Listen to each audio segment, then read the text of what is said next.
నమస్తే, welcome to N99 news. Kothagudem జిల్లా చెర్ల మండలం వెంకట్రావుపేట గ్రామంలో 150 సంవత్సరాల క్రితం నిర్మించిన రామాలయం అప్పటి జమీందారుగా ఉన్న ముత్యాల వెంకటస్వామికి ఆలయం నిర్మించాలని సాక్షాత్తు శ్రీరామ లక్ష్మణులు మారు రూపంలో కనిపించి ఆలయం నిర్మించారని చెప్పడంతో అప్పుడు ఆలయ నిర్మాణం చేపట్టిన ముత్యాల వెంకటస్వామి ఆలయం నిర్మించారు. అప్పటి ఆలయం శిథిలావస్థకు చేరడంతో 5 తరాల ముత్యాల వారి కుటుంబం ఇప్పుడు నూతన ఆలయ కట్టడానికి శ్రీరాముడి సంకల్పంతో నిర్ణయించారు. లింగాపురం పాడు గ్రామస్తులతో పాటు 5 తరాల ఈనాటి కుటుంబ సభ్యులు ముని ఆనవాళ్లు నూతన ఆలయ శంకుస్థాపన నిర్వహించారు. వేద మంత్రాలతో గర్భగుడి యంత్ర శంకుస్థాపన, అగ్నిహోమం నిర్వహించారు. అనంతరం ఆలయ శంకుస్థాపన కార్యక్రమానికి భక్తులు అధిక సంఖ్యలో పాల్గొని స్వామి వారి తీర్థ ప్రసాదాలు స్వీకరించారు. ఈ కార్యక్రమంలో భక్తులు, గ్రామస్తులు పాల్గొన్నారు.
సుమారు 150 సంవత్సరాలకు పూర్వం ఇక్కడ చెర్ల మండలంలో వెంకట్రావుపేట అనే పేరుతోని ఇక్కడ రామాలయం నిర్మాణం జరిగింది. 1888లో కావచ్చు.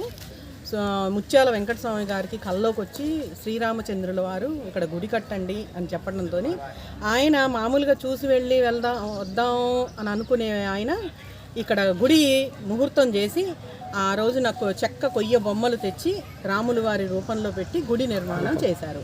ఆ రోజు నుంచి ఎంతో వైభవంగా మొత్తం చెర్ల మండలానికి ఆ చివరి నుంచి ఈ చివరి దాకా ఆ రోజుల్లోనే 1500 నుంచి 3000 మంది ఇక్కడ వచ్చి తీర్థప్రసాదాలు స్వీకరించి వెళ్ళేవాళ్ళు. అంత ప్రాముఖ్యంగా ఉన్న గుడి ఈ రోజున శిథిలావస్థకు వచ్చిందని మళ్ళీ ఓసారి దాన్ని పునర్నిర్మాణం చేస్తే బాగుంటుందని గ్రామస్తులందరూ ఆలోచించి దాన్ని ఈ రోజున 22వ తారీఖు అంటే 22/3/2024 సంవత్సరాన మళ్ళీ శంకుస్థాపన చేయటం జరిగింది. దాని విషయంగా గ్రామస్తులందరూ పెద్ద ఎత్తున వచ్చారు. చెర్ల మండలం నుంచి కూడా ఎంతోమంది ప్రజలు ఇక్కడ పాల్గొన్నారు.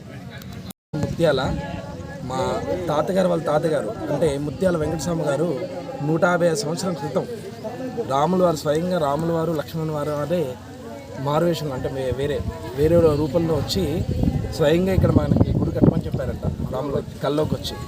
అయితే అప్పుడు మా ముత్యాల వెంకటస్వామి గారు అంటే మా తాతగారు వాళ్ళ తాతగారు, మేము 5వ తరం, మా తాతగారు వాళ్ళ తాతగారు అప్పుడు ఆ గుడి కట్టించారు. అయితే ఆ విగ్రహాలు కొంచెం అప్పుడు కదా 150 సంవత్సరాల తర్వాత కాబట్టి మాకు ఇప్పటి నుంచి ఒక 5-6 సంవత్సరాల నుంచి అనుకుంటున్నాం చేద్దామని. ఆ రోజు రావాలి కదా, ఆ రోజు వచ్చింది. అయితే మొన్న శనివారం రోజు ఆ విగ్రహాలన్నీ కూడా తీసి మన ఇప్పుడు ఇవాళే శంకుస్థాపన చేయించాము. సో ఇది చాలా గ్రాండ్గా జరిగింది. మన ప్రజలందరికీ కూడా, మన లింగాపురం పాడు వాళ్ళకి, మన చర్ల మండలం ప్రజలందరికీ కూడా చాలా కృతజ్ఞతలు. వచ్చి ఈ యొక్క కార్యక్రమం చాలా జయప్రదం చేశారు. చాలా థ్యాంక్ యూ సో మచ్.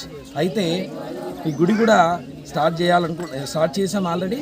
ఇది ముందరికి కూడా సక్సెస్ఫుల్గా జరగాలని ఆ దేవుని కోరుకుంటున్నాను.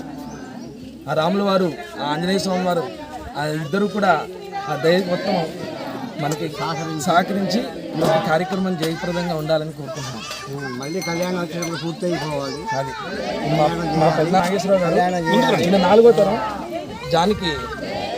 జానకిరామ్ గారు టీచరు, ఆయన కూడా ఇప్పుడు 4వ తరం. అందరూ సహకరించాలి. మీరు ఇంకా మా ముత్యాల తేజ నా ఊరు అందరూ కూడా, ఇది ఓన్లీ ముత్యాల కాకుండా మన అందరిది కూడా, ఇది మన లింగాపురం పాడు అందరికి సంబంధించిన గుడి ఇది. అందరిది కూడా అందరూ కూడా సహకరిస్తారని, చర్ల మండలం మొత్తం ప్రజలందరూ కూడా సహకరిస్తారని ఇట్లు మీ నవీన్.